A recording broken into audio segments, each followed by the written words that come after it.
सुंदरबन में लोगों के पास जीवन यापन के लिए सिर्फ दो ही विकल्प होते हैं। या तो वो मछली पकड़ें, नहीं तो दूसरा है कि इस डेंस मैंग्रोव फॉरेस्ट में जाकर वो शहद निकालें। मतलब पूरी तरह से नेचुरल रिसोर्स पर वो निर्भर रहते हैं। अब इन दोनों कामों में खतरा है। पानी में सॉल्ट वाटर क्रोकोडाइल है, तो जंगल में रॉयल बंगाल टाइगर्स हैं। लेकिन लोग इस रिस्क को लेते हैं क्योंकि नेचुरल रिसोर्स पर अगर वो निर्भर नहीं रहेंगे तो उनके लिए चीज़ें काफ़ी मुश्किल हो जाएगी, उनके लिए जीवन यापन काफ़ी मुश्किल हो जाएगा। तो फिर भी लोग रिस्क लेकर जाते हैं। थोड़ी सी हिम्मत आज हमने भी की है और आज हम एकदम डेंस एरिया में एकदम पहुंच चुके हैं, जहां पे आप देख रहे हैं कि कितना मुश्किल है आगे बढ़ना। यहाँ से हम बीच फॉरेस्ट में जाएंगे और वहाँ से हम देखेंगे किस तरीके से ये नेचुरल तरीके से शहद निकालते हैं। मैंग्रोव के जो फूल होते हैं, वहाँ जो मधुमक्खियों का जो छत्ता होता है, वहाँ से ये निकालते हैं शहद। तो आज इस पूरी प्रक्रिया को हम आपको दिखाते हैं। बहुत ही ज़्यादा रिस्की है और इस रिस्क को थोड़ा कम करने के लिए सबसे पहले तो हमें जूते खोलने पड़ेंगे।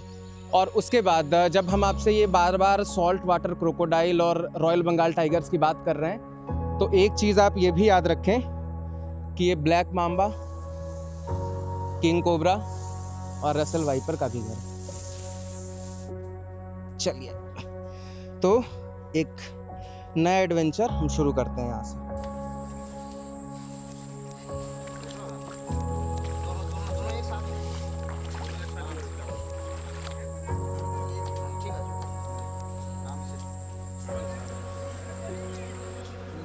ये वो नज़ारा है जो क्या हमें थोड़ा दूर रहना, मतलब शांत रहना पड़ेगा।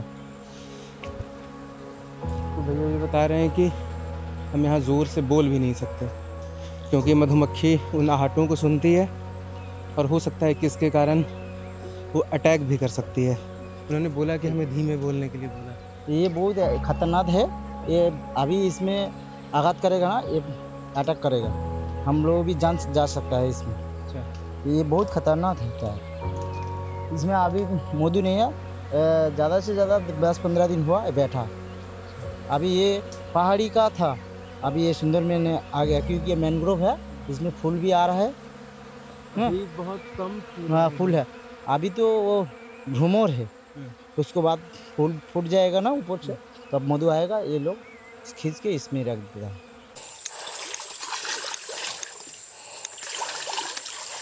तो अभी हम जिस लोकेशन पे पहुँचे हैं वहाँ पे मधुमक्खियों का छत्ता मिला, लेकिन भैया ने मना कर दिया कि नहीं, यहाँ हम नहीं पकड़ेंगे। क्यों आपने मना किया यहाँ पे? अभी ये नया चाक बैठा, तो इसमें अभी आघात करेगा ना वो। अभी वो डेंजर है, इसमें मधु नहीं हुआ। मधु होगा तो वो आराम से आप लोगों को मधु आराम से वो दे सकता है, लेकिन अभी उसको मधु नहीं है, वो बैठा, तो वो उसको अभी डेंजर है। चूंकि अब हम लोग और ज्यादा डेंस फॉरेस्ट में जा रहे हैं, इसलिए हमने अपनी बड़ी नाव छोड़ दी और हम छोटे नाव पे सवार हुए हैं, क्योंकि इसमें ये इतना नैरो है कि इसमें बड़े नाव का रास्ता है नहीं। तो ये बताइए, जब आप लोग चल रहे हैं हमारे साथ, इन जंगलों में आप गए नहीं, ऐसा तो है नहीं कि जा जाके आप देख रहे हैं, तो कैसे अभी आइडेंटिफाई कर रहे हैं कि कहाँ पे मधुमक्खी का छत्ता हो सकता है? वो हम लोगों को पता है, जो क्योंकि ये वाला वो मधुमक्खी जो वो फोका कहते हैं, वो फोका किसमें बैठ सकता है हम लोग भी पता है, क्योंकि वो मधु वो वहां से निकालने का, क्योंकि वो फूल जितना ज्यादा है उसमें बैठ सकता है। जैसे वो देखा है एकदम, हाँ, वो छतरी काछे है, तो उसमें वो पेड़ का फूल आ गया, वो मधु निकल के उसमें रख देता है। तो इसमें फिर भी जिधर जा रहा हूँ उधर भी ऐसे ही देखेगा, जो उधर फूल आ गया पेड़ में तो उधर ही बैठेंगे। तो ये आइडेंटिफाई करने का इनका बेस्ट तरीका है, जब साथ में हम घूमे तो हमें भी धीरे धीरे ये चीज समझ में आने लगी कि आखिर ये कैसे आइडेंटिफाई कर रहे होंगे। जाना भी मुश्किल है एकदम। मतलब आप मान के चलें कि हमारे दाएं बाएं तरफ बहुत सारी ऐसी जगह है जहां आप घुस ही नहीं सकते। आप कुछ भी कर ले, आप नहीं पार कर सकते। 3 से 4 फीट भी अंदर जाना मुश्किल है। ऐसे में जैसे ये देखिए, यहाँ पे फूल बहुत ज्यादा आपको दिख रहा है, तो आपको क्या लगता है? यहाँ मुझे तो सबसे ज्यादा फूल यही दिख रहा है। क्या होगा? इधर आजू बाजू भी अंदर होगा, और उसमें आप लोग नहीं चल सकते, क्योंकि हम लोग नहीं जा सकता है, लेकिन आप लोग तो जाने की आदत नहीं है, इसीलिए वो पैर का वो अंदर फूटता है, ये वाला कटा है, तो इसीलिए तो हम लोग भी आदत है, इसमें है चाक। बगल में कोई जगह पे, क्योंकि इसमें फूल बहुत ज्यादा है। तो लगभग 2 घंटे का समय बीत चुका है और कई जगहों पे आइडेंटिफाई तो किया गया, लेकिन या तो छत्ता बहुत छोटा है या फिर उसको किसी ने काट लिया है। मतलब इनके जैसे और भी लोग ने मतलब साइड में देखा और उसके बाद उनको काट लिया। तो अब यहाँ से डेंस फॉरेस्ट में थोड़ा अंदर जाकर देखना पड़ेगा, क्योंकि किनारे में जो लोगों को दिखा वो उन्होंने काट लिया, उससे शहद निकाल लिया। तो अब कोशिश होगी कि यहाँ से किस तरीके से जंगल में अंदर जाएँ, और शायद जितने अंदर तक जाएँगे मिलने के चांसेस उतने ही ज़्यादा रहेंगे, है ना भैया? क्योंकि किनारे वाला लोग काट लेता है ना? क्योंकि आसान होता है, लोगों को दिखता है। तो अब हम लोग अंदर जाएगा। अंदर कितना कठिन है जाना? जाना में बहुत कठिन है, क्योंकि वो ये सिकोड़ है इसमें, वो उसमें मैनग्रोव का पेड़ का वो गांता है, इस पैर कट जाएगा, लेकिन फिर भी हम लोग चल सकता है इसमें। ठीक है, चलिए। चलिए तो उतरो, आराम से उतरो, आराम से, दोनों पाए एक साथ में। और धीरे धीरे ज्वार बढ़ता जा रहा है, आराम से। मतलब पानी लगातार बढ़ते जा रहा है। ये हाँ, बहुत मुश्किल है। अब आप सोचिए कि किसी और टाइगर रिजर्व में जब आप जाएंगे ऐसे टाइम पे, तो ज़्यादा घास फूस होता नहीं है। अगर बारिश का दिन अगर ना हो तो आप टाइगर को क्लियरली देख सकते हैं, अगर दूर दूर में अगर कहीं टाइगर हो तो। लेकिन टाइगर आपको हमेशा देख रहा होता है, भले आप उसको देख पाएँ या ना देख पाएँ। लेकिन फिर भी एक होता है कि बारिश के मौसम में ज़्यादा मुश्किल होता है उनको देखना। लेकिन ये ज्वार प्रदेश है, यहाँ टाइड हमेशा आता है, यहाँ हरियाली हमेशा रहती है, जिसकी वजह से अगर यहाँ से 5-10 फुट के अंदर भी अगर टाइगर कहीं अगर एम्बुश लगा के अगर बैठा हो, तो आप पकड़ नहीं सकते उसको। आप हमेशा उसकी नज़र में रहेंगे। हमेशा ये वाइल्ड लाइफ एक्सपर्ट्स कहते हैं कि टाइगर हमेशा आपको देख रहा होता है, आप टाइगर को नहीं देख सकते। अब ऐसे में सोचिए कितना रिस्की हो सकता है कि इसी में अगर हो सकता है कहीं क्रोकोडाइल हो, कहीं अगर सांप हो, किंग कोबरा हो, या कहीं इसी में अगर कहीं सबसे खतरनाक सांप, सबसे जहरीला रसेल वाइपर हो। ये सब सुंदरबन के बाशिंदे हैं। एक जिन लोगों की कहानियां हम कह रहे हैं, और एक जो इनकी कहानियां कहने को हमें मजबूर करता है, वो कैरेक्टर्स जो सुंदरबन में रहते हैं, एक ह्यूमन और एक वाइल्ड। इधर भी क्रोकोडाइल वगैरह रहता है, कभी आके बैठा रहता है। हाँ हाँ हाँ, आता है कभी कभी, हर दिन नहीं। तो बारिश मौसम में देखना चाहता है, मतलब वो टाइड से दूर भी आके यहाँ बैठ सकता हाँ है। हाँ हाँ। तो कभी कभी ऐसा हुआ है कि एकदम अचानक से नजर आया हो? हुआ, ये ज़्यादा हुआ नहीं, 1-2 बार हुआ, ऐसे देखा है जो अचानक आ गया। क्योंकि हम लोग ऐसे ही चल रहे थी, वो लोग उधर छुपा के बैठा था। हाँ, मैं तुरंत इधर ही आ रहा है, देखा है, पता चल गया तो क्रोकोडाइल आ गया। हम लोग बाजू में खड़ा हो गया, और ये पेड़ का लाठी वो लेके बैठे हैं। फिर आया, उसको डरा है, वो लोग भाग गया। अभी हम लोग आप लोगों को लेके हम लोग चल सकते हैं, लेकिन आप लोग नहीं जा पाएगा, क्योंकि बहुत लंबी है रास्ता, इसीलिए आप लोगों को मैं दिखा नहीं पा रहा हूँ। ये है मेरा दुख की बात। और उसमें वो दलदल भी है बहुत उधर ही।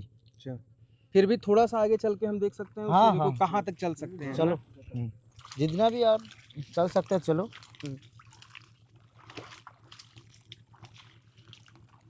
इतनी गहराई तक सारे लोग यहाँ पे आए और ये लगभग हार चुके हैं कि यहाँ पे मैंग्रोव का फूल इन्हें दिख नहीं रहा है। तो बीच बीच में कहीं कहीं दिख रहा है, लेकिन इन्हें छत्ते नहीं दिख रहे हैं।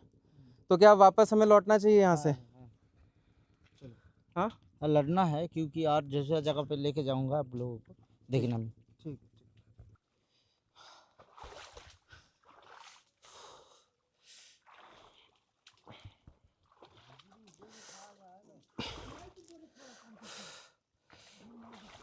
सारी एनर्जी यहीं ख़त्म हो गई।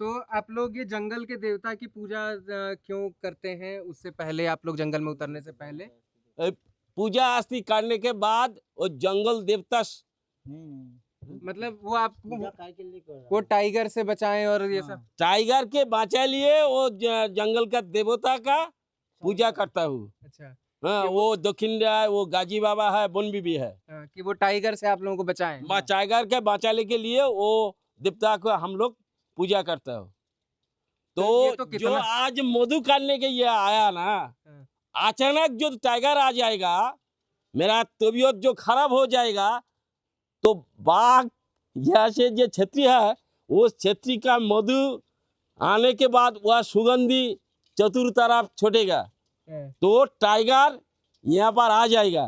वो बागल से झोप से वो लुग रहा है, उसके बाद इंसान छतरी काटने के आया, उसके घाड़ ऊपर वो झाँप दिया पड़ेगा, घाड़ से झाँप दिया पड़ेगा। उसके बाद वो मुंह में कमड़ेगा, घाड़ से कमड़ेगा, उसके पंजा में वो जो पंजा के मार दिया तो उसको देह फाड़ जाएगा, बहुत खून जाएगा। वो पंजा बहुत ही खतरनाक है, ये जंगल खूब विपज्जनक है। तो मधु तो विपज्जनक है, मधु जो सुगंध चारों तरफ छोड़ेगा, वो बाघ आएगा, यही अंदर से वो लुक रहेगा, इंसान तो आएगा, वो मधु काटेगा, उसके ऊपर झाँप दिए पड़ेगा। मतलब जब ये मधु आप लोग निकालते हैं तो उसके सुगंध से बाघ आसपास आ सकता है। सुगंध से बाघ आसपास आता है, सुगंध से आ जाता है। तो इसको जो आदमी है ना, वो बहुत साहसी है, बहुत ही साहसी है। वो जो जंगल के टाइगर है, टाइगर से लड़ने है, बहुत बार लड़ने है वो आदमी। अच्छा, आपने टाइगर को देखा है, सामने से लड़ा है? इधर इधर इधर आइए, ये जो बताएंगे आप लोग हमें समझाइएगा, ठीक है? इधर आइए, ऊपर आइए। नहीं, बांग्ला आप आपने टाइगर देखा है सामने? देखा है, बार बार देखा है, आने के बाद देखा है। कैसे जब टाइगर जब सामने आता है तो कैसा? वो दूर से जाता, अरे अच्छा, इधर से। टाइगर देखो तो आखिर में एक जगह आइडेंटिफाई की गई है, लेकिन टाइड अभी धीरे धीरे हाई होता जा रहा है, जिसकी वजह से जिस जगह पे वो आइडेंटिफाई किया गया है वहाँ पे अब करीब 4 से 5 फुट तक पानी है। तो ये भैया ये सारी तैयारियों के साथ जुटे हैं और वो 4-5 फीट पानी में वो नीचे उतरेंगे। लेकिन उन्होंने एक चीज़ को लेके हमें सतर्क कर दिया है कि वो जब उस छत्ते को काटेंगे तो उस दौरान अगर मधुमक्खी इन्हें तो नहीं काटे, क्योंकि ये पानी में डुबकी भी लगा सकते हैं, लेकिन अगर हम नाव पे रहे तो हमें यहाँ से भागना पड़ेगा। नहीं तो वो इतनी बड़ी बड़ी मधुमक्खियाँ हैं, वो बिल्कुल जो मधुमक्खी पालन जो करते हैं वो वाली मधुमक्खी ये नहीं है। ये बिल्कुल ही एकदम जंगली किस्म की, एकदम बहुत ही खूंखार, वो आप देख के ही समझ पाएंगे। এই জলে যাবো হচ্ছে কি নিয়ে, যদিও মোটামুটি মৌমাছি কামড়ায়, আমরা ওই ধারতে পালাবো, কিন্তু তোমাদের কামড়ানোর ভয় বেশি, তোমরা আবার কোন ধারতে পালাবে চিন্তা ভাবনা করো। আমরা এই ভুর সাজাচ্ছি, এবার যাবো। ये तो जंगल में तो ऐसे भी नजर नहीं आ रहा है, कुछ 5-5 6 फीट पानी भरा ये हुआ है। दूसरा ऑप्शन नहीं है सर, क्योंकि ये डेंजरस है, ये बहुत डेंजरस है। आप लोगों को पता नहीं है, लेकिन हम लोगों को पता है, क्योंकि ये बहुत बार काटा है हम लोगों को। हाँ, दवाई खाना पड़ेगा, ये इतना डेंजर है, नहीं भूखा आ जाएगा। तो अब यहाँ से भैया लोग छोटे वाले नाव में बैठ के बिल्कुल नीचे तक जाएंगे जहाँ पे वो मधुमक्खी का छत्ता है। पूरी तैयारी इन्होंने कर ली है, अपना तसला ले लिया है, अपना खजूर और धान का जो पुआल है वो भी ले लिया है।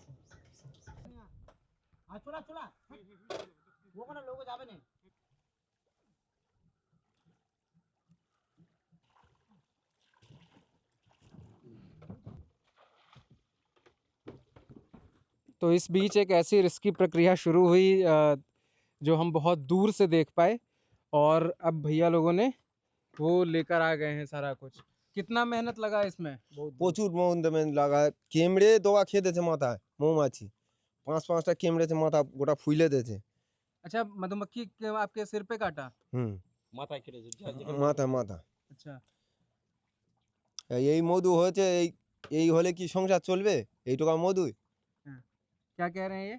ये कह रहा है जो थोड़ा सा हुआ हाँ, लेकिन अभी चाक अभी अभी नया नया बैठा है और इतना हुआ, देखो आज मेहनत किया फिर भी ये लोग को भर नहीं पाया। ये लोग ऐसे ही बोला ऐसे ही कि इसको खाना ऐसे नहीं चलेगा, रोटी खाना इसीलिए बोल रहा है। तो जैसे आज दिन भर इन्होंने हम मतलब 4-5 घंटे से हम लोग साथ में हैं, ठीक है, और ये पहला इन लोगों को मिला है, तो इसमें कितना निकला होगा? आधा किलो के आसपास निकला होगा। 100 का 100 ग्राम। 100 ग्राम। तो 100 ग्राम ये कितने का हुआ? 100 ग्राम कितना 25 रुपये आएगा। कितना? 250 रुपये किलो हाँ। बेचते हैं आप लोग? हम लोग 250 रुपये बेचते हैं। मार्केट में तो बहुत महंगा मिलता हाँ, है। मार्केट में बहुत महंगा मिलता है लेकिन ये लोग से कम मिल रहा है। अच्छा, सिर्फ 250 रुपये? हाँ 250। मतलब आपका एकदम ओरिजिनल है, सामने आपने जंगल से निकाला है और आपको मिलते हैं इसके 1 किलो के 250 रुपये। 250-300 ऐसे मिलता है। और मार्केट में ओरिजिनल बोल बोल के लोग चीनी घोल घोल के बेच रहे हैं, बड़ी बड़ी कंपनियां, वो सब तो 500-600 वो रुपये। झूठा वाला कंपनी तो बहुत झूठा बोलता है वो लोग भी, लेकिन असली यही है। आप खुद देख लीजिए कैसे असली या नकली आप पता कर सकता है। दादा ये तो आपको एकदम आधा दाम मिलता है, ये तो आपको एकदम सीधे आधा दाम मिलता है, ये तो बहुत महंगा होता है शहद जो कंपनियां बेचती है बड़ी बड़ी। খুব কম দাম পাচ্ছে, 250 টাকা কিলো, 100 টাকা কিলো আমরা দিচ্ছি, কিন্তু যারা নিয়ে যাচ্ছে তারা বেশি বিক্রি করতে। আমরা তো দিনভর খাটার পরে দেখা যাচ্ছে 200 টাকা এলো, কোনো সময় 300 টাকা এলো, এইভাবে যারা নিয়ে যাচ্ছে তারাই ব্যবসা করে নিচ্ছে। थोड़ा सा मुझे टेस्ट कराएंगे? টেস্ট করে দেখো।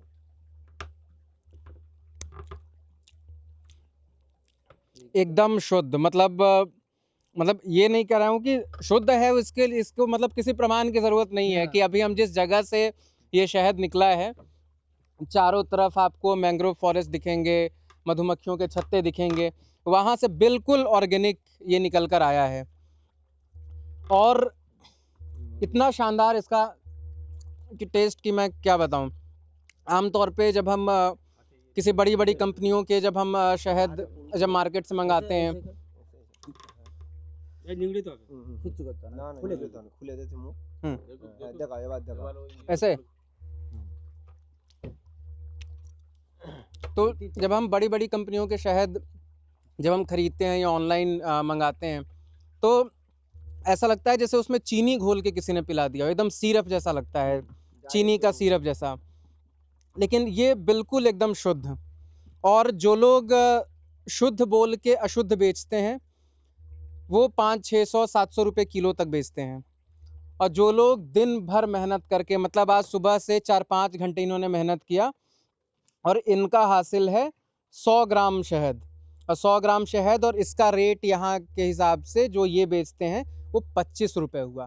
आप सोचिए, इस मेहनत में हमारे साथ जितने भी लोग आपको दिखे होंगे, 4 लोग आपको कैमरा पे लगातार दिख रहे होंगे, एक जो नाव खेव रहे हैं और एक जो 3 लोग जो जाके शहद निकाल रहे हैं। तो ये 4 लोगों की मेहनत है और उसकी कीमत है 25 रुपये,